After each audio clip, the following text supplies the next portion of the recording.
ಓಂ ಶಾಂತಿ. ಎಲ್ಲ ವೀಕ್ಷಕರಿಗೆ ನಮಸ್ಕಾರ. ಭಗವದ್ಗೀತೆಯನ್ನು ನಾವು ಅಧ್ಯಯನವನ್ನು ಮಾಡ್ತಾಯಿದ್ವಿ. ಈ ಭಗವದ್ಗೀತೆಯ ಅಧ್ಯಯನದಲ್ಲಿ ನಾವೀಗಾಗಲೇ 11 ಅಧ್ಯಾಯಗಳನ್ನು ಮುಗಿಸಿ ಈಗ 12ನೇ ಅಧ್ಯಾಯಕ್ಕೆ ಬಂದಿದ್ದೀವಿ. ಈ 12ನೇ ಅಧ್ಯಾಯ ಭಕ್ತಿ ಯೋಗ ಅಂತೇಳಿ ಕರೆಯಲಾಗ್ತದೆ. ಸಾಮಾನ್ಯವಾಗಿ ಈ ಎಲ್ಲ 12 ಅಧ್ಯಾಯಗಳಲ್ಲಿಯೂ ಸಹಿತವಾಗಿ ಹಲವಾರು ಪ್ರಶ್ನೆಗಳನ್ನು, ಸಂಶಯಗಳನ್ನು, ನಿವಾರಣೆಯನ್ನು ಮಾಡಿಕೊಂಡಾಗಿದೆ.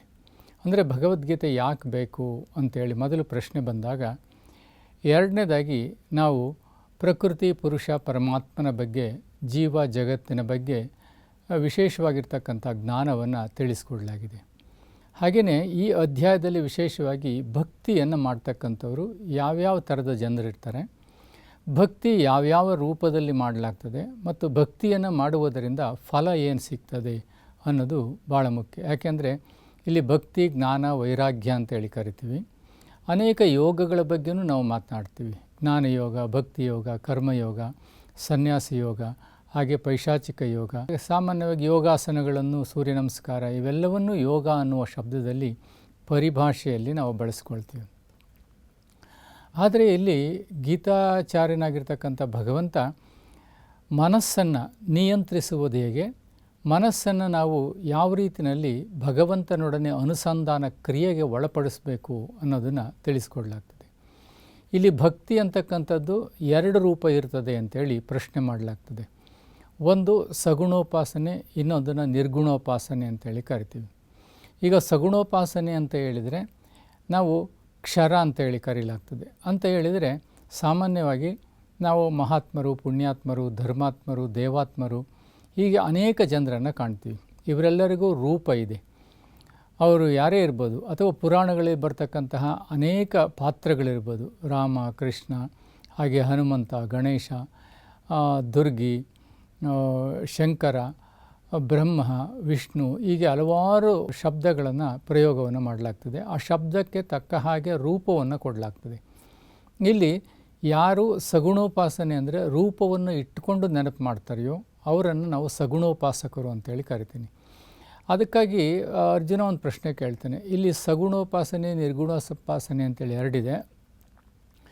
ಯಾರು ಸಗುಣೋಪಾಸನೆಯನ್ನು ಮಾಡ್ತಾರೆ ಅಂದರೆ ರೂಪಧ್ಯಾನವನ್ನು ಮಾಡ್ತಾರೆ, ಶಬ್ದ ಧ್ಯಾನವನ್ನು ಮಾಡ್ತಾರೆ, ನಾದಧ್ಯಾನವನ್ನು ಮಾಡ್ತಾರೆ, ಹಾಗೆಯೇ ಬೇರೆ ಬೇರೆ ರೂಪಗಳಲ್ಲಿ ಜ್ಞಾನವನ್ನು, ಅಭ್ಯಾಸವನ್ನು ಮಾಡ್ತಾರೆ.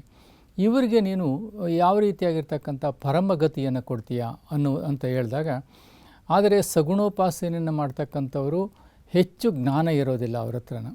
ಹಾಗಾಗಿ ಹೆಚ್ಚು ಜ್ಞಾನವನ್ನು ತಿಳಿತಕ್ಕಂತಹ ಕಲ್ಪನೆಗಳು ಅವರಲ್ಲಿರೋದಿಲ್ಲ.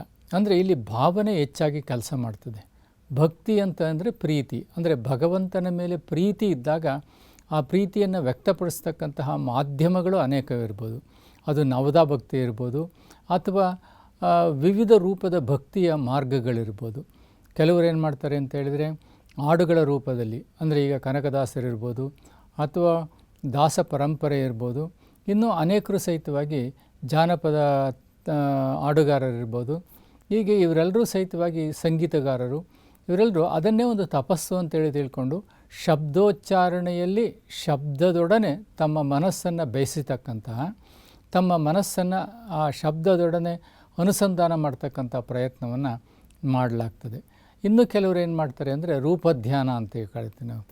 ಈಗ ಸಾಮಾನ್ಯವಾಗಿ ರೂಪಧ್ಯಾನ ಅಂತ ಹೇಳಿದರೆ ವಿಗ್ರಹ ಆರಾಧನೆ ಇರ್ಬೋದು, ಅಥವಾ ಮನಸ್ಸಿನಲ್ಲಿ ರೂಪಗಳನ್ನು ಕಲ್ಪಿಸಿಕೊಂಡು ಕಲ್ಪನೆಗಳನ್ನು ಮೂಡಿಸ್ಕೊಂಡು ನೆನಪು ಮಾಡೋದಿರ್ಬೋದು. ಅಂದರೆ ಭಗವಂತನನ್ನು ತಲುಪಬೇಕು ಅಂತಕ್ಕಂಥ ಪ್ರಯತ್ನ ಇದೆ, ಆದರೆ ಆ ಪ್ರಯತ್ನದಲ್ಲಿ ಜ್ಞಾನ ಇಲ್ಲ. ಅಂದರೆ ಪರಮಾತ್ಮ ಹೇಗಿರ್ತಾರೆ, ಯಾವ ಸ್ವರೂಪದಲ್ಲಿರ್ತಾರೆ, ಅವರ ಮೂಲ ಆಕಾರ ಏನಾಗಿದೆ, ನಾನು ಯಾರು, ಜೀವ ಅಂದ್ರೇನು, ಜಗತ್ತಂದ್ರೇನು, ಪ್ರಕೃತಿ, ಪುರುಷ, ಪರಮಾತ್ಮ ಇವೆಲ್ಲದರ ಬಗ್ಗೆ ಅವರು ಚಿಂತನೆಯನ್ನು ಮಾಡೋದಿಲ್ಲ. ಪ್ರವೃತ್ತಿ ಮಾರ್ಗದಲ್ಲಿರ್ತಾರೆ, ಕರ್ಮಯೋಗಿಗಳಾಗಿರ್ತಾರೆ, ಅರ್ಥಾತ್ ಕರ್ಮವನ್ನು ಮಾಡ್ತಕ್ಕಂಥವರಾಗಿರ್ತಾರೆ. ಕರ್ಮ ಮಾಡ್ತಾ ಮಾಡ್ತಾ ಏನಾಗ್ತದೆ ಅಂತ ಹೇಳಿದರೆ, ಅವರು ಬಿಡುವಿನ ವೇಳೆಯಲ್ಲಿ ತಮ್ಮ ಒಂದು ಮಾನಸಿಕವಾಗಿರ್ತಕ್ಕಂತಹ ಶಾಂತಿ, ನೆಮ್ಮದಿಯನ್ನು ಪಡೆದುಕೊಳ್ಳುವ ಉದ್ದೇಶದಿಂದ ದೇವರೆಡೆಗೆ ತಮ್ಮ ಮನಸ್ಸನ್ನು ಹರಿಬಿಡ್ತಕ್ಕಂತಹ ಅಥವಾ ದೇವರನ್ನು ನೆನಪು ಮಾಡ್ತಕ್ಕಂಥ ಒಂದು ಪ್ರಯತ್ನವನ್ನೇ ನಾವು ಭಕ್ತಿ ಮಾರ್ಗ ಅಂತೇಳಿ ಕರಿತೀವಿ. ಇದರಲ್ಲಿ ವಿವಿಧ ರೂಪಗಳಿರ್ಬೋದು. ಅದು ಯಾವುದೇ ಇರ್ಬೋದು, ಮಂಗಳಾರತಿ ಇರ್ಬೋದು, ಪೂಜೆ ಇರ್ಬೋದು, ಅಥವಾ ಯಜ್ಞ ಇರ್ಬೋದು, ಜಪ ಇರ್ಬೋದು, ತಪ ಇರ್ಬೋದು, ಹೀಗೆ ಬೇರೆ ಬೇರೆ ರೂಪಗಳಲ್ಲಿ ನೆನಪು ಮಾಡ್ತೇವೆ. ಅಂದರೆ ಶ್ರದ್ಧೆಯಾನ್ವಿತಂ ಇಚ್ಛತಿ ಅಂತ, ತಸ್ಯ ತಸ್ಯಾಚಲಂ ಅಂತೇಳಿ. ಅಂದರೆ ಯಾರ್ಯಾರು ಯಾವ್ಯಾವ ರೂಪದಲ್ಲಿ ನೆನಪು ಮಾಡ್ತಾರೋ ಅವರವರ ಭಾವಕ್ಕೆ, ಅವರವರ ಭಕ್ತಿಗೆ ಇರುತಿಹನು ಶಿವಯೋಗಿ ಅವರವರ ತೆರನಾಗಿ ಅಂತೇಳಿ ಕರೆಯಲಾಗ್ತದೆ. ಅಂದರೆ ಆ ನರರೇನು ಭಾವಿಸಿದರೆ ಅದರಂತೆ ತೋರುವನು ಅಂತೇಳಿ. ಅಂದರೆ ನರರೇನು ಭಾವಿಸಿದರೆ ಅದರಂತೆ ತೋರುವನು. ಆದರೆ ಪರಮಾತ್ಮನ ಮೂಲ ಸ್ವರೂಪವೇ ಸಗುಣೋಪಾಸನೆ ಇಲ್ಲ. ಈಗ ಸಾಮಾನ್ಯವಾಗಿ ಕೆಲವರು ಏನು ಮಾಡ್ತಾರೆ, ಲಿಂಗದ ಒಂದು ಇಷ್ಟಲಿಂಗವನ್ನು ಇಟ್ಕೊಂಡು ಇಲ್ಲ ಸ್ಥಾವರ ಲಿಂಗವನ್ನಾದರೂ ಇಟ್ಕೊಂಡು ಅವರು ನೆನಪು ಮಾಡ್ತಾರೆ. ಅಂದರೆ ಸಗುಣೋಪಾಸನೆಯಿಂದ ನಿರ್ಗುಣೋಪಾಸನೆಯೆಡೆಗೆ, ಅಂದರೆ ಸಾಕಾರದಿಂದ ನಿರಾಕಾರನೆಡೆಗೆ ಅಂತೇಳಿ ಕರೆಯಲಾಗ್ತದೆ. ಕೆಲವರು ಸಾಕಾರದಲ್ಲಿಯೇ ನೆನಪು ಮಾಡ್ತಾರೆ, ಕೆಲವರು ಸಾಕಾರವನ್ನು ದಾಟಿ ನಿರ್ಗುಣೋಪಾಸನೆಗಾಗಿ ಮಾಧ್ಯಮವನ್ನು ಇಟ್ಕೊಳ್ತಾರೆ. ಅದು ಏನೇ ಇರ್ಬೋದು. ನಮಗಿಲ್ಲಿ ಭಗವಂತ ದೇಹಾಭಿಮಾನ ಎನ್ನುವ ಶಬ್ದವನ್ನು ಬಳಸ್ತಾನೆ. ಯಾರು ಸಗುಣೋಪಾಸಕರಾಗಿರ್ತಾರೆ ಅವರು ದೇಹದ ಮೇಲೆ ಅಭಿಮಾನವನ್ನು ಹೊಂದಿರ್ತಾರೆ. ಅಂದರೆ ದೇಹಾತೀತವಾಗಿರ್ತಕ್ಕಂಥ ಅನುಭೂತಿಯನ್ನು ಮಾಡೋದಿಲ್ಲ. ತಾವು ದೇಹ ಅಂತೇಳಿ ತಿಳ್ಕೊಂಡಿರ್ತಾರೆ. ಆ ದೇಹದೊಳಗಿರ್ತಕ್ಕಂತಹ ಪುರುಷನನ್ನು, ದೇಹದೊಳಗಿರ್ತಕ್ಕಂತಹ ಅತ್ಯಂತ ಅಭೌತಿಕ ಶಕ್ತಿಯ ಅರಿವು ಅವ್ರಿಗಿರೋದಿಲ್ಲ. ತಾವು ಯಾವುದೋ ಜಾತಿ, ಧರ್ಮ, ವರ್ಗ, ವರ್ಣ, ಯಾವುದೋ ಒಂದು ಇದರಲ್ಲಿ ಜನ್ಮವನ್ನು ಪಡೆದಿರ್ತಾರೆ ಮತ್ತು ಯಾವುದೋ ಸಂಸ್ಕಾರಗಳನ್ನು ಪಡೆದಿರ್ತಾರೆ.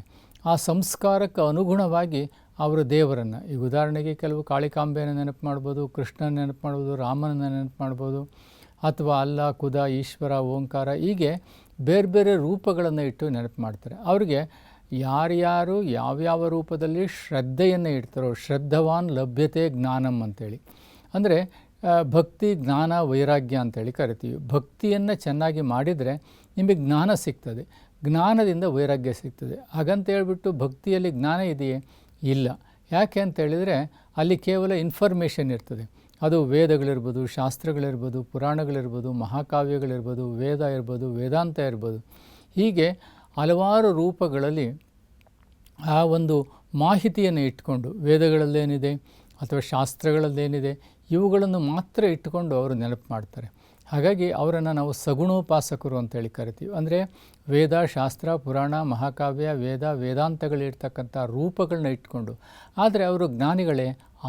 ಅರ್ಥಾರ್ಥಿ ಜಿಜ್ಞಾಸು ಜ್ಞಾನಿ ಅಂತೇಳಿ 4 ಶಬ್ದಗಳನ್ನು ಇಲ್ಲಿ ಬಳಸಲಾಗ್ತದೆ.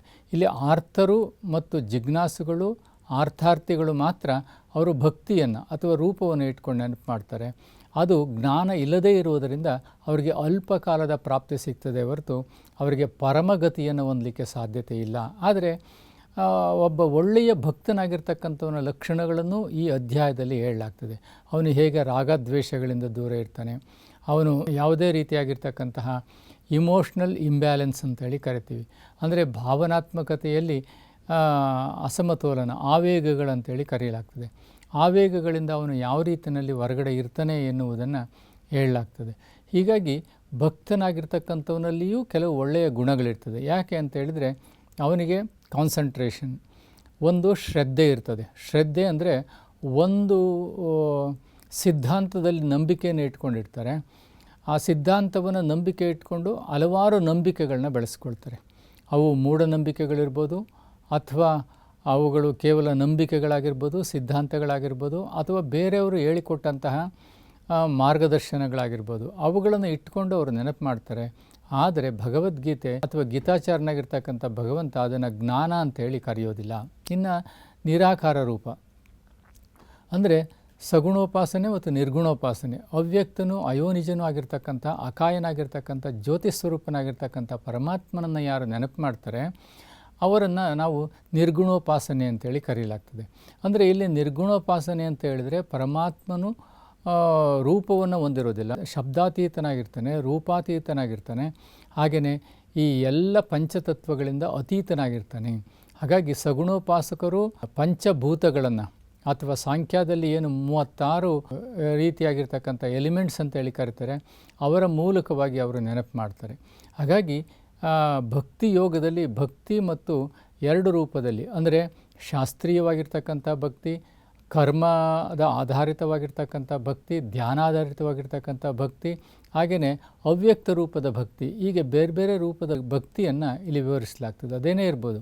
ಅಂದರೆ ನೀನು ಭಕ್ತನಾಗಬೇಕಾದರೆ, ಅಂದರೆ ಭಗವಂತನನ್ನು ಪ್ರೀತಿಸಬೇಕಾದರೆ ನೀನು ಯಾವ ಲಕ್ಷಣಗಳನ್ನು ಹೊಂದಿರಬೇಕು? ನಿರಾಕಾರ ನಿರ್ಗುಣನಾಗಿರ್ತಕ್ಕಂಥ ಪರಮಾತ್ಮನ ನೆನಪು ಮಾಡ್ತಕ್ಕಂಥವನು ಸಮತೋಲನ ಸ್ಥಿತಿ ಹೊಂದಿರ್ತಾನೆ, ನೆಮ್ಮದಿಯನ್ನು ಹೊಂದಿರ್ತಾನೆ, ಶಾಂತಿಯನ್ನು ಹೊಂದಿರ್ತಾನೆ, ಆವೇಗಗಳಿಂದ ದೂರ ಇರ್ತಾನೆ, ಸೌಮ್ಯವಾಗಿರ್ತಾನೆ, ಅವನ ಮಾತು ಮಧುರವಾಗಿರ್ತದೆ, ಅವನ ಸಂಬಂಧಗಳು ಶ್ರೇಷ್ಠವಾಗಿರ್ತದೆ. ಹೀಗೆ ಹಲವಾರು ರೂಪಗಳನ್ನು ಇಲ್ಲಿ ತಿಳಿಸ್ಕೊಡ್ಲಾಗ್ತದೆ. ಹಾಗಾಗಿ ಭಕ್ತಿ ಇದು ಜ್ಞಾನದ ಧ್ಯಾನದ ಪ್ರಾರಂಭಿಕ ರೂಪ ಅಂತೇಳಿ ಕರೆಯಲಾಗ್ತದೆ. ಯಾರಿಗೆ ಭಕ್ತಿ ಮುಗೀತದೆ ಅವರು ಜ್ಞಾನಿಗಳಾಗ್ತಾರೆ. ಜ್ಞಾನ ಮುಗಿದ ಮೇಲೆ ಅವರು ಯೋಗ, ಧ್ಯಾನ, ಪ್ರಾರ್ಥನೆ ಅಥವಾ ಭಗವಂತನೊಡನೆ ಅನುಸಂಧಾನ ಮಾಡಲಿಕ್ಕೆ ಸಹಜವಾಗ್ತದೆ ಎಂಬ ಮಾತನ್ನು ಈ 12ನೇ ಅಧ್ಯಾಯದಲ್ಲಿ ಭಕ್ತಿ ಯೋಗದಲ್ಲಿ ತಿಳಿಸ್ಕೊಡ್ಲಾಗ್ತದೆ. ಎಲ್ಲರೂ ಸಹಿತವಾಗಿ ಇದರ ಅರ್ಥವನ್ನು ಸಮಂಜಸವಾಗಿ ತಿಳ್ಕೊಳ್ಬೇಕಂತ ಹೇಳಿದರೆ ಈಶ್ವರಿ ವಿಶ್ವವಿದ್ಯಾಲಯಕ್ಕೆ ಬನ್ನಿ. ತಮಗೆಲ್ರಿಗೂ ಸಹಿತವಾಗಿ ಜ್ಞಾನವನ್ನು ಸ್ಪಷ್ಟವಾಗಿ ತಿಳಿಸ್ಕೊಡ್ಲಾಗ್ತದೆ. ಭಗವಂತನೊಡನೆ ನೀವು ಅನುಸಂಧಾನ ಮಾಡಲಿಕ್ಕೆ ಬೇಕಾಗಿರ್ತಕ್ಕಂಥ ಎಲ್ಲ ಸೌಲಭ್ಯಗಳನ್ನು ನಿಮಗೆ ಒದಗಿಸ್ಕೊಡ್ಲಾಗ್ತದೆ. ಒಳ್ಳೆಯದು. ಓಂ ಶಾಂತಿ. ಎಲ್ಲರಿಗೂ ಒಳ್ಳೆಯದಾಗಲಿ.